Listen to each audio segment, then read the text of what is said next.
Welcome back, you pugnacious pummelers. I'm Lupinefiasco, this is Daily FaB Gameplay, and today we are playing Jarl Vetreidi.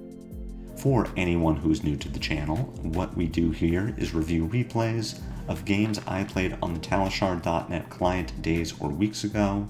After enough time has passed, that I lose my bias and can more objectively judge the quality of my games. I will talk through turn cycles as if I were taking them now, explaining my thought processes for the lines I would take and comparing them to the lines I did take. We either learn from my mistakes or reinforce good play patterns with the overall goal of tightening and optimizing our gameplay in the future to take down paper events and walk away with that shiny cardboard. If you would like to check out the deck I'm playing here or try it for yourself on Talishar, there is a FaB deck link in the video description below. While you're down there, if you haven't already done so, please consider a YouTube subscription. It's the best free way to support me and to make sure that you see daily FaB gameplay in your video feed 5 days a week. I have a Blue Sky, I have a Discord, and I have a Patreon where you can find the matchup guide for this deck list. Now, without further ado, let's jump right into the action.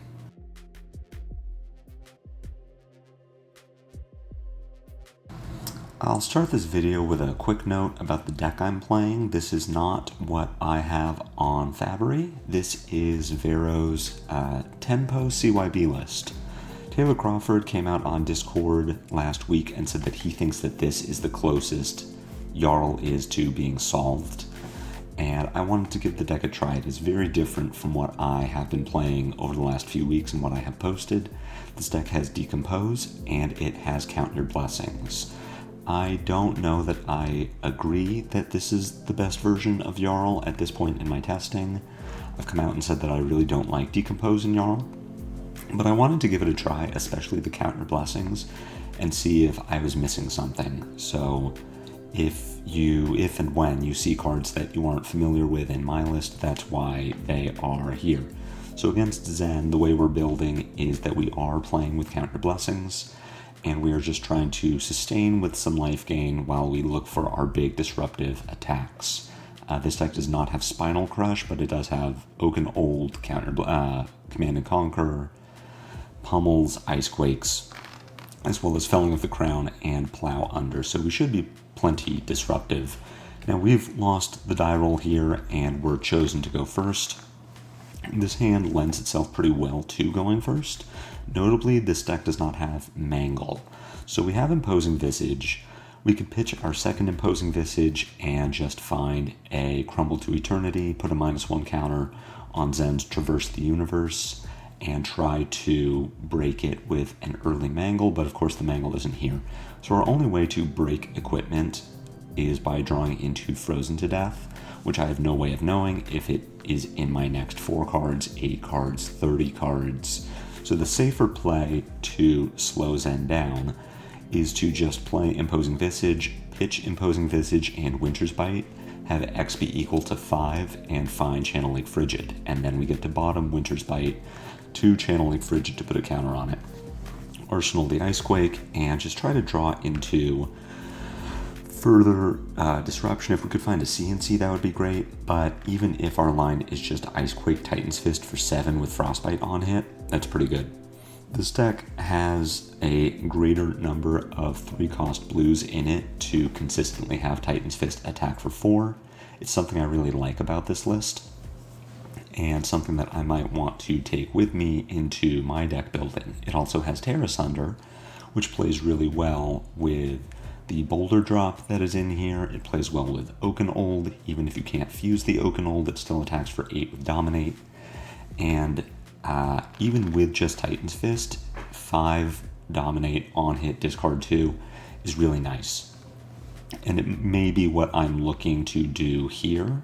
Felling of the Crown is not playable. Currently, we don't have any Earth in our discard, and we don't have a way to put enough Earth into our discard this turn to have Felling be active. We also don't have a way to keep Channeling Frigid around on our next turn. So we can take 2 from the Kakara here. Zen probably can't do more than play 2 more cards on this turn. Say he has another blue. but we aren't looking at taking a ton of damage this turn, and if we can throw 5 with Dominate with the Titan's Fist, Zen potentially could block it with just cards from hand if he arsenals Tiger's Eye Reflex and blocks from hand. Of course, that does take 2 cards, and 3 card Zen is a lot less scary. Or he gives us equipment, and if Zen gives us equipment, then I feel really good about my position in this game. So I think not blocking the Kakara here is fine. Ideally, what I'm doing with this hand is blocking with Felling of the Crown. That puts more earth into my graveyard. It blocks 3. We get to throw Titan's Fist for 5 with Dominate, threatening 2 cards from Zen's hand or possibly armor. Our Tunic takes up to 2, and then we get to, on the next turn, use Tunic to pay for Icequake. So we've got E-Strike here coming for 7. I believe Zen is about to undo. They're going to throw 5 and choose to draw a card, which makes blocking with Felling even better. We'll just take 2 more damage this turn and go to 36. There is a line where we block with Gauntlets of Boreal Domain here, covering up 5 just to put the Gauntlets closer to being an Earth card in our graveyard if we wanted to decompose. Maybe that's something that we should consider, but I want to be able to block Tiger Swipe or Mauling Chi later in the game, and just having Gauntlets available can cover those breakpoints, especially Gauntlets into 3 block can cover Tiger Swipe that has been buffed by Tiger Stripe Shuko, or Mauling Chi that has not been buffed by Ancestral Harmony. So we're throwing the Titan's Fist for 5 with Dominate, again really hoping that Zen gives us equipment here. If Zen has a Sink Below to cover up 4 and Pouncing Paws to cover up 5, then he does need to spend a card from hand to pay through Channel Lake Frigid. Important to note that Channel Lake Frigid is still active on your turn if you cannot pay its flow cost, which means that defense reactions are taxed. Zen saying no blocks. Let's see what he has to deal with the 5 here. Potentially Zen just takes 5, goes to 35, discards 2 cards. Terra Sunder is not random discard. Your opponent does get to choose what they discard to it, getting a Tiger's Eye Reflex and a Tiger Swipe. The Tiger's Eye Reflex is whatever. Getting a Tiger Swipe is pretty good. 0 cost disruption. 0 cost attacks with Go Again are particularly strong against Jarl because they can be used to play through Channel Lake Frigid or Frostbite. Compared to something like a Chase the Tail or Mauling Chi, it is much easier to prevent your opponent from really playing through the Frostbite. They get too taxed out of their turn. Got a Command and Conquer coming in for 6, threatening the Icequake in our arsenal. Unfortunately, our hand does not deal very well with that. We would love for this Icequake in hand to be something that blocked 3 so that we could use it and a Frozen to Death to cover the 6, and then pitch Terra Sunder to play Icequake, Command and Conquer. So we could use our Crown of Providence, crown away this Icequake, and just draw off the top of our deck. We could also cover this with Gauntlets of Boreal Domain, Civic Steps, and Frozen to Death. That covers 7. I kind of don't hate that line. It is weird because we are overblocking. I think that's better than using the first charge of our Stalagmite and getting 0 value out of the Frostbite. But it also insulates us from a sneaky grain that tips the scale in Arsenal. It's unlikely that Zen would play grains without transcending it, but if we do block 6, it would be a way for him to get the CNC effect over the top of blocks. So I think the best line here is going to be blocking with Gauntlet, Civic Steps, and Frozen to Death, and then our turn is pitch Terra Sunder, play Icequake, play CNC. We could let the CNC hit, take us to 30, lose our Icequake and Arsenal, then play Icequake from hand, pitching Frozen to Death, and attack with CNC for 9, arsenaling Terra Sunder. But that doesn't seem great to me. So I think blocking for 7 here, giving Zen the Quicken token from Civic Steps is okay. Notably, Zen doesn't really use Quicken that well. He can. He plays Command and Conquer.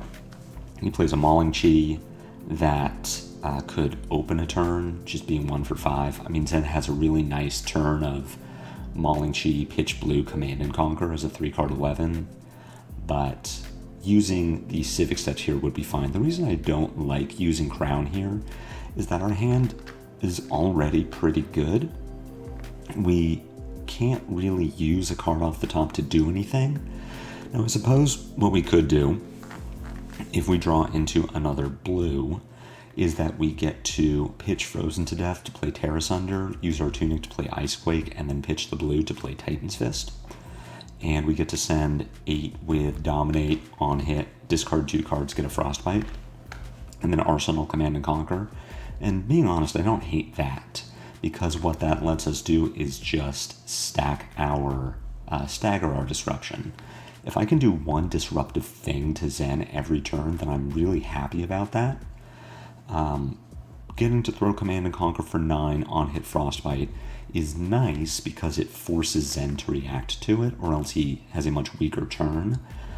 But it does also say that we are layering a bunch of disruption. If we stagger that, we throw the Icequake Hammer, Arsenal the CNC, then play CNC on our next turn. It means that Zen has to respect our disruption twice. And the way that we keep Zen from really blowing us up is by disrupting him every single turn of the game. Zen hasn't transcended yet, so Command and Conquer for 6 would get a card from Zen's hand. Zen can't just give us Traverse, 12th Petal Kasaya, and Tiger Stripe Shuko because the Traverse doesn't find a Chi yet. The Chi doesn't exist.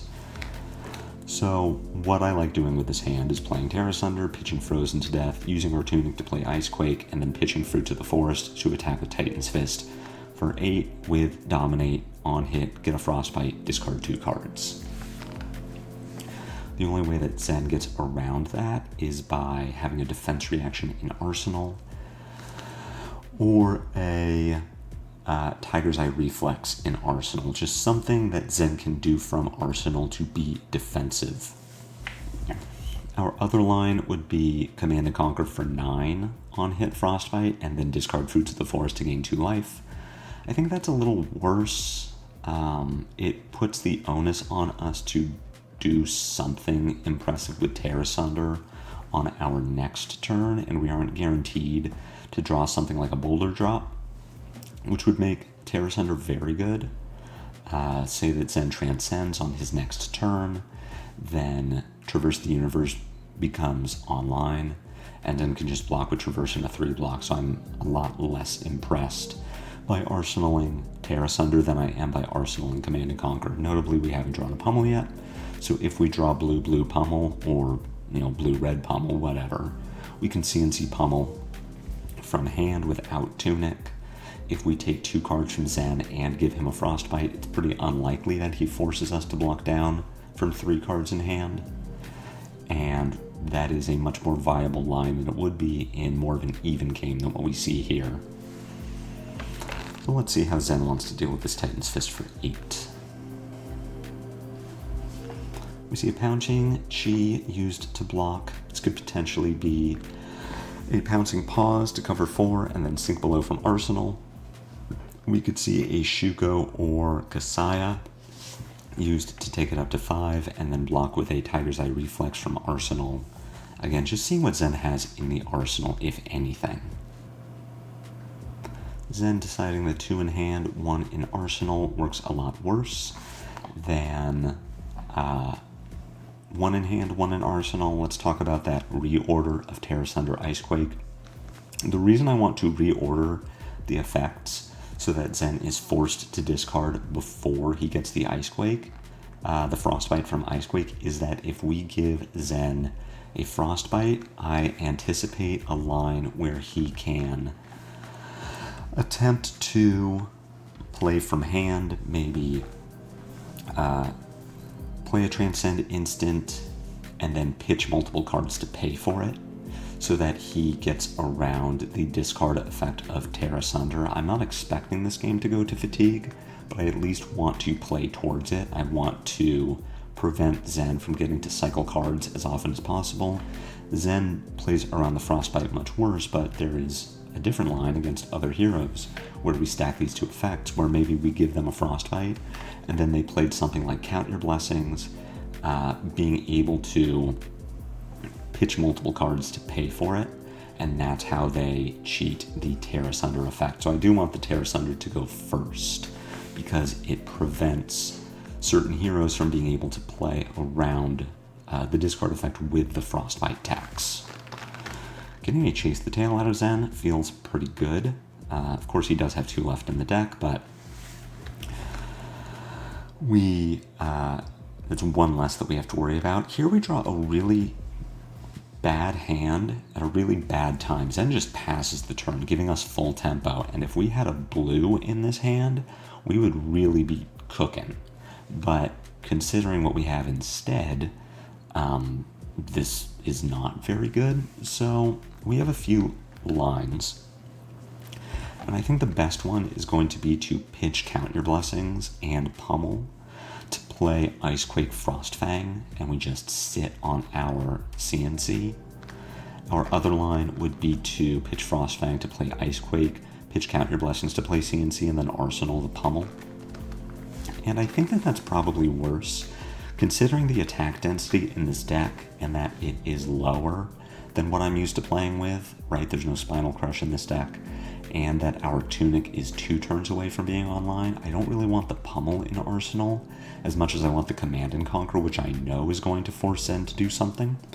So let's just play out from hand. Again, we are 1 blue away from being able to do really cool things with this hand. If this Count Your Blessings was any of the blues in our deck, then we get to pitch it, play CNC, pitch Icequake to Pummel, and then Arsenal Frostfang, and we feel great. As it is, we could CNC Pummel with these 4 cards, but as I was saying, I want to stagger Disruption as much as possible with Jarl against Zen, just to continue to keep him off of 5-card hands for as long as I can. And that means that we want to keep something for the Arsenal, and considering that we have already seen Command and Conquer, a Frostfang, it just feels like I would much rather have the CNC available than the Pummel available. And I don't agree with that decision in the past. Sending CNC for 9 on-hit Frostbite when Zen does not have the ability to transcend is still really good. But we will watch and see if this Pummel is more immediately useful than Command and Conquer. The other bad thing about having to pitch the Count Your Blessings there is that we aren't playing Count Your Blessings, and I would like to be playing Count My Blessings as often and as quickly as I can, just to make sure that the later CYBs are more potent than the current CYBs. Notably, Zen here making a mistake. Zen playing his Transcend instance in reactions rather than resolution says that he is going to take 1 extra point of damage from the Command and Conquer than he could have. He could have done this after damage and not taken 1 extra point from Grain that Tips the Scale. We are in an unfortunate position where the CNC doesn't connect with anything because Zen was able to play an instant from Arsenal. Checking our discard, I don't believe I have the ability to decompose Rootbound Carapace. I know I did just check discard. I was not paying attention. The nice thing about Zen transcending on my turn is that he can't use the resources from 12-Petal Kasaya. Looking at what we have in hand, we have a Frostfang, we have a blue, and we have a red that can pay for Frostfang Pummel. We could then Arsenal Count Your Blessings. The problem is I know that Zen is sitting on 1 more blue, and at least 1 more blue, and this is going to be a big turn for him. I believe this is a situation where I want to block with Stalagmite just to keep Zen off of a big turn as much as possible, right? If Zen is finding Aspect of Tiger, I can assume that he has Chased the Tail. So if I block with Stalagmite, then Zen has to pitch an extra card to play Chase the Tail. I'm assuming that he has already considered this line, but it does just mean that I get a card out of Zen, and I know that one of the cards in his hand is Crouching Tiger. So it just asks Zen to pitch an extra card for Chase the Tail, and unless he wanted to arsenal the Crouching Tiger, which I assume he doesn't, I assume he wants to play it with his Chase the Tail, it means that Zen doesn't get an arsenal. And I am still in this mindset where I want to keep all of these cards so that I can Frostfang Pummel and then arsenal Counter Blessings. This is a turn where I feel like I can give up some damage here. I might want to block with Civic Steps, just knowing that Zen is not going to be able to benefit from the Quicken. His follow-up to this is going to be Aspect of Tiger, which has Go Again based on combo. I might even want to use Civic Steps here, just to get some value, some guaranteed value. I don't like using the Rootbound Carapace here.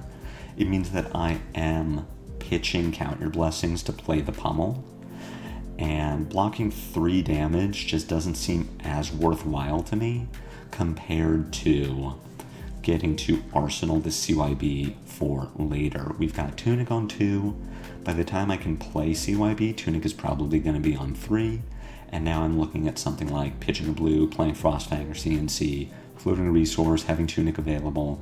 Maybe Zen plays around the Pummel and I get him with the CYB instead. So I feel like that was a mistake. If the Frostfang was a Command and Conquer, then I feel better about not necessarily going for the Pummel line here, because Zen doesn't have an arsenal, so I'm less concerned with the attack hitting.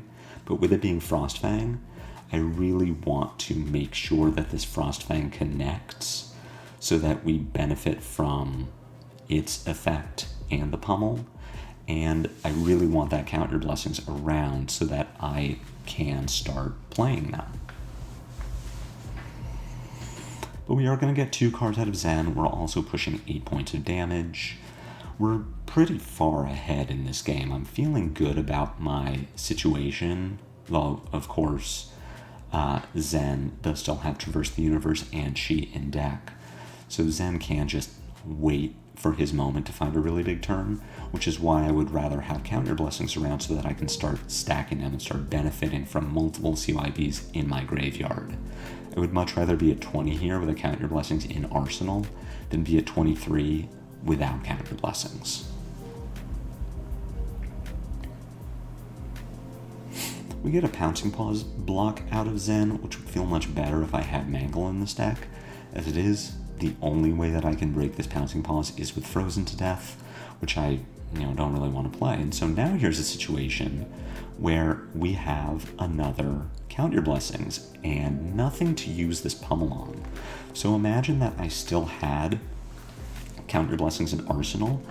I can wait and see what Zen is going to tutor here before I decide whether to block this Biting Breeze. But let's say I let the Biting Breeze connect. I could use Rootbound Carapace to block this Mauling Chi. Although notably, we'll talk in a second about the mistake that Zen just made and how we're going to take advantage of it, but let's say that Zen grabbed a Tiger Swipe instead of a Biting Breeze. We could let the Biting Breeze connect, we could let the Tiger connect, we could then block the Tiger Swipe with our Rootbound Carapace, decompose to make it 4 block. Then on our turn, we pitch Fruits to play Counter Blessings, then use Tunic to generate a second resource and play the second Counter Blessings, arsenaling the Pummel. Now what we're going to do is we're going to play Counter Blessings. We are going to float a resource, not be able to use Rootbound Carapace, or we would play Rootbound Carapace, pitch Fruits to play Counter Blessing, float a resource, not be able to use our Tunic well, and arsenal a Pummel. It would just put us in a worse position to actually get value out of our turn. And all because we chose to block with a Rootbound Carapace rather than get 3 points of value, rather than just take 3. So the situation we're in now, though, says that we aren't going to play the Rootbound Carapace at all. We are actually going to cash in our Stalagmite, because what Zen has done is play a really good 2-card hand unless he gets a Frostbite, because the Frostbite says that Mauling Chi costs 2 and the Crouching Tiger costs 1. So if Zen plays the Crouching Tiger, it uses his floating resource and he can't pay for the Mauling Chi. And if we block with the Stalagmite and give Zen a Frostbite, he can't pay for the Mauling Chi because the Crouching Tiger doesn't have a pitch value. So while we would have liked to get value out of our Rootbound Carapace, start our Decompose chain, put another Earth card into discard, we don't have to do any of that because Zen has just put himself into a position where he can't pay for his finisher. He will be able to pay for Crouching Tiger, which will get the Tiger Stripe Shuko bonus. We'll take 1, go to 22. What we will do on our turn is pitch Fruit to the Forest to attack with Titan's Fist for 4. Then we can use our Spring Tunic and Rootbound Carapace to pay for Count Your Blessings, gain 3, and Arsenal the Pummel. So it does kind of work out for us that our arsenal was empty. At the same time, I would rather gain another 3 life and put a second copy of Count Your Blessings into my discard. Then attack with the Titan's Fist for 4. What the Titan's Fist for 4 does is gives Zen an opportunity to block with Traverse. I think we have to do it. That this is better than just burning resources by playing Count Your Blessings and not attacking.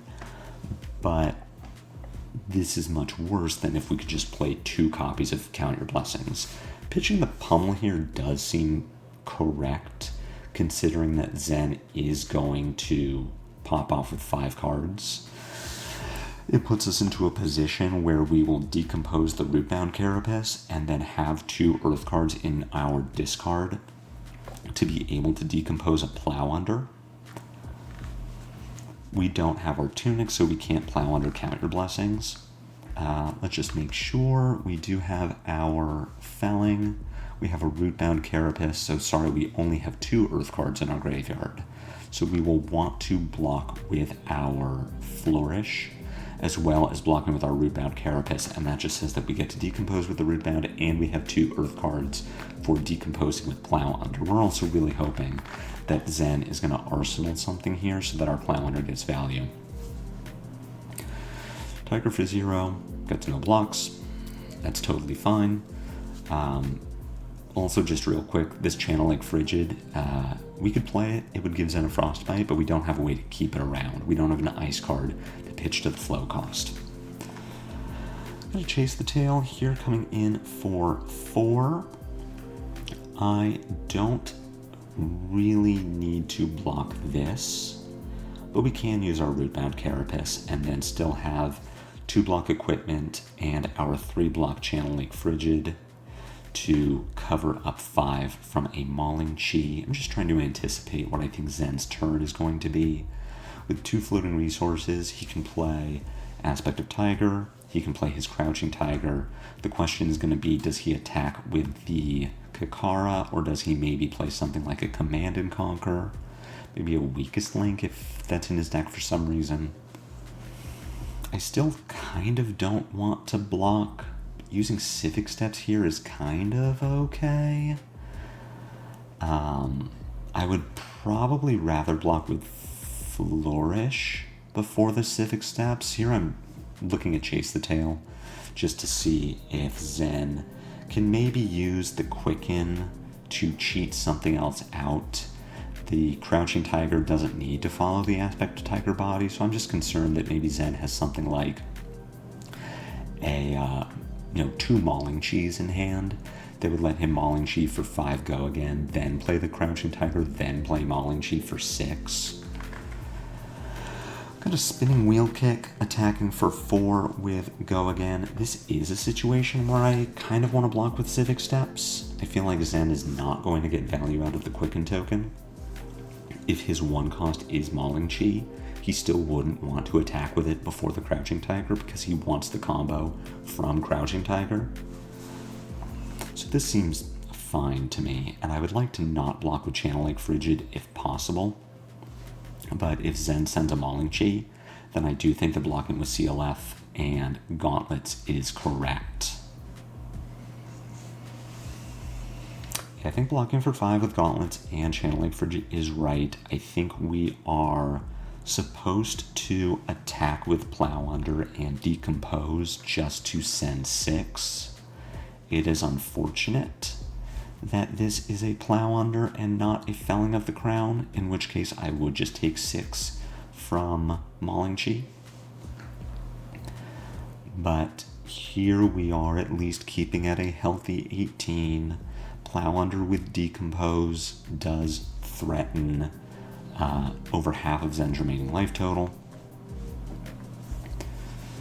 Alright, choosing to undo. Am I going to take 6 here, go to 12, and then get to keep a Counter Blessings? No, choosing to block with the Plow Under instead. So the line is going to be Titan's Fist and then Arsenal Counter Blessings. I don't like that as much. Having the Counter Blessings in Arsenal is okay. The real problem is that our Tunic is 2 turns away from being full, so we aren't looking at being able to play 2 Counter Blessings off of a single blue, or CNC Counter Blessings, Frostfang Counter Blessings. The other problem is that Titan's Fist is only attacking for 3 rather than 4. So I think that this line is worse. I would have liked to have sent 6 here, not have this Counter Blessings, but have Zen be at potentially 5, which is going to open the door for Felling of the Crown to be a lot better than it is now. I mean, it still threatens lethal, but Zen can just block with equipment. We have another line of playing Winter's Bite, giving Zen a Frostbite, forcing a card away from him, then pitching Boulder Drop to play Command and Conquer, depending on if Zen has an arsenal or not. We're just in sort of a weird spot now where we kind of have to anticipate what we think Zen is going to do and if he's going to have an arsenal. Boulder Drop is not a card that I've played with before, and so I believe I'm going to make a bad line where I keep the Boulder Drop just to send it, despite it being very bad, because Zen can cover it with a 3 block and not have to pay the crush effect. If Zen arsenals, Command and Conquer is much better because it's an on-hit, it's not a crush, and I think Felling of the Crown is our best line. I think we should just be looking to block with Boulder Drop and CNC this turn, and then play Felling, send 8, get a card out of Zen, and force him to give us something. So that means that we're not going to block the Kakara, and we wouldn't block the Kakara either way. It's only 2 damage, there isn't an on-hit, and we're at 18. What we are looking to do is block with Boulder Drop and CNC at some point. We can take this 4. What's awkward about this hand is that any of our blocks really commit us to one form of action. If we block with Felling of the Crown to commit to a Winter's Bite CNC line, then it's harder for us to pivot out of that. If we block with Boulder Drop, then we are committing to playing Felling of the Crown, which means we also need to block with our CNC. Just puts us into a weird spot of how we should be blocking here. So Zen attacking with Breed Anger is kind of nice for me because it says that the next Crouching Tiger is going to get the Shuko buff, which means that Tiger Swipe is only attacking for 4, and I can cover it with a 3 block plus armor. So what I would like to do, considering that Zen is helpfully telegraphing this Breed Anger followed by another 4 power attack, is I would like to block this Breed Anger with Boulder Drop. Well, sorry, I would like to block the Breed Anger with Command and Conquer, just for whatever reason, if Zen doesn't really send all that much more damage this turn. Like if the Tiger Swipe is the only thing, or I don't know. It does give me the option to pitch a Boulder Drop to play Counter Blessings, but I would like to block with the CNC, cover up 3 points of damage, and then block the Tiger Swipe with Boulder Drop plus Gauntlets of Boreal Domain. Got a Tiger attacking for 1. And the only reason I want to block the Tiger Swipe at all, despite Zen not having floating resources for something like a Chase the Tail or a Mauling Chi, is that I don't want to get hit with another Tiger Swipe.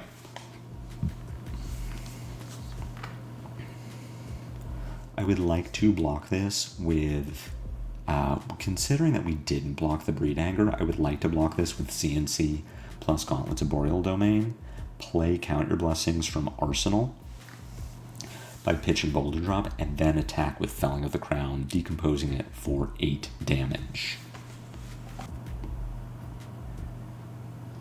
Blocking with Felling here seems fine. This means that I am likely looking to play Winter's Bite, give Zen a Frostbite, get a card from him, and then attack with CNC. Now what we have going on is we could make that same play, it's just that the CNC doesn't have an on-hit. So I think what I want to do here is block with, either CNC or Boulder Drop. The Boulder Drop is more helpful because it has an actual crush effect that Zen needs to care about. We get a card from him or 2 points of armor, but I would much rather this be Felling of the Crown, which definitely gets a card from Zen, because Zen could just block the Boulder Drop with Kasaya and Shuko, not get crushed, and then have 4 cards, and we're only at 10, kind of at 13, because we can play Count Your Blessings from Arsenal, but we are going to have to pitch for it. So it isn't like we stay at 4 cards in hand to block. It isn't like we're playing Sigil of Solace from Arsenal. And this is what I'm afraid of. This is why I would rather be playing Felling of the Crown here. Not only is it 2 more points of damage just based on attack power, but the Decompose effect gets a card from Zen, whether he wants us to take it or not. Here we're giving Zen not only less damage, but more of a choice. This was my first time playing with Boulder Drop. I kind of wanted to put it through a stress test and just see how is it working, how much do my opponents respect the Boulder Drop? And the answer is kind of not a lot. The Boulder Drop works really well when we compare it with Pummel or Tear Asunder, but without those two, it's just not very good. It's a 2-card 6 that doesn't have an on-hit. Zen here playing Ancestral Harmony, showing that he is in fact a bad Zen player because he didn't hit with the Ancestral Harmony. That's how you know if your Zens are good or not. If they hit with Ancestral Harmony, it's because they were good, and if they miss, it's because they were bad. We do have 2 copies of Count Your Blessings, 1 in hand, 1 in arsenal. We cannot play this Oakenold. If we were able to survive this turn without blocking, we don't get to just end the game with Oakenold. So we are probably looking to pitch CLF and Oakenold this turn to play 2 copies of Count Your Blessings, which will gain us, I believe, 8 life. Zen here looking to deal 5 damage with the Breed Anger, 0 damage with the Tiger follow-up, 5 damage with the Tiger Swipe follow-up. So threatening 10, we can gain 8. We will stay at 8.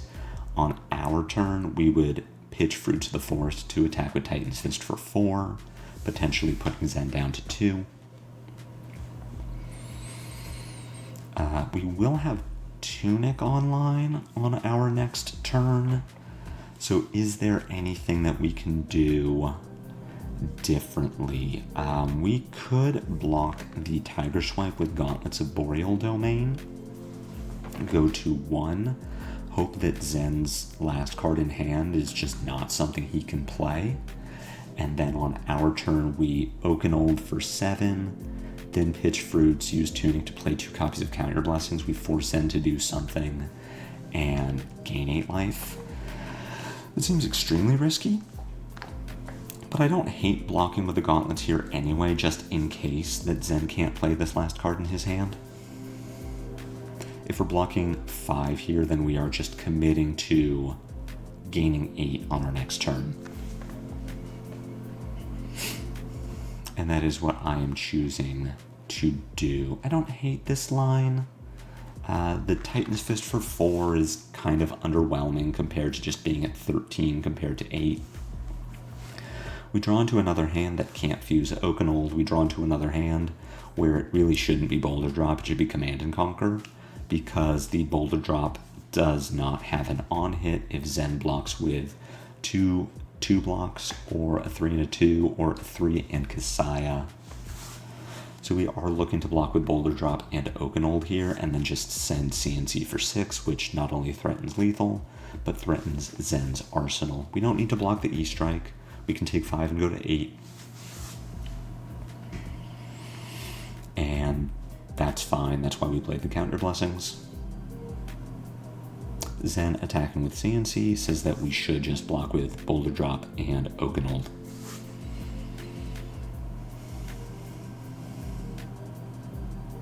Choosing instead to block 5 with equipment, my turn is going to be Boulder Drop, Arsenal, Oakenold, and look for the Dominate. I think this line is fine. If I was going to take this line, again, it should have been Command and Conquer rather than Boulder Drop. But at the same time, I don't think this is as good as just still having armor. The Tunic would be, I believe, at 1 this turn. It is likely that this game will go long enough that the Tunic could get back up to 3, and that opens a Pummel line, or CNC CYB, Frostfang CYB. So I would much rather not have an Arsenal and then have Tunic up. Here we've got 2 Blizzards, which means that we are just going to play 2 Blizzards. Zen has put 2 cards into his, 2 blues into his pitch. So we're looking probably at levels. Let's think. We don't have to play the second Blizzard now. Levels is likely to be go again, draw a card. And he's hoping that he draws something that he can use to pay for the Blizzard. The problem is that when we Blizzard the second time, Zen is only going to have 1 floating resource. If he draws a blue, he pays 2, has 1 floating after the first Blizzard, and then the second Blizzard would give him a second Frostbite. So he should not actually be able to pay for anything on his turn. This is where we want to Blizzard a second time, just to see what Zen still has in his hand.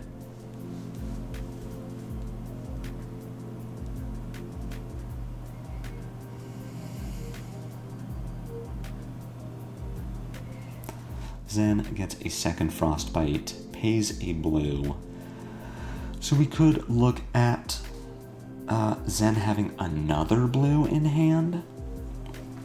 We'll see if that's the case, depending on what Zen does with this turn. Oh, he had the Crouching Tiger. So this is just really unfortunate for Zen.